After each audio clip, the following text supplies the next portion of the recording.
অনেক জায়গায় কিন্তু আমরা অনেক প্রতিষ্ঠান করতে পারতেছি না, তারপরেও আমাদের মাননীয় প্রধানমন্ত্রীর কমিটমেন্ট অনুযায়ী এই এলাকা সংসদ সদস্য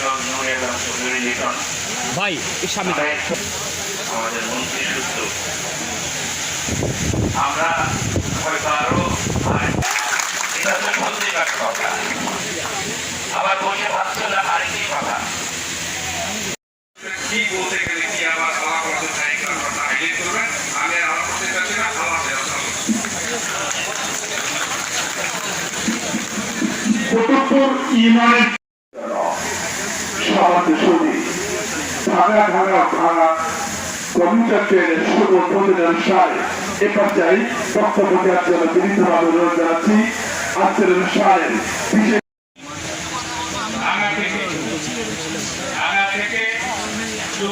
লুঙ্গি পর্যন্ত একটা খাটের সেন্টার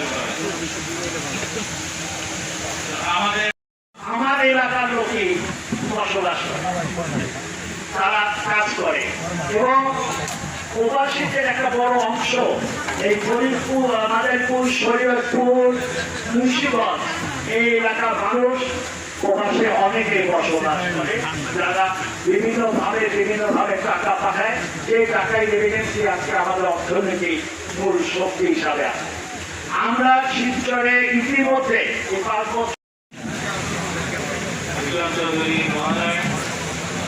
উপস্থিত আছেন আমাদের মন্ত্রণালয়ের সংসদীয় কমিটির সভাপতি জনাব ফজলে করিম চৌধুরী সাহেব। আপনারা শুনেছেন তার মুখে যে দীর্ঘ বছর যাবৎ এই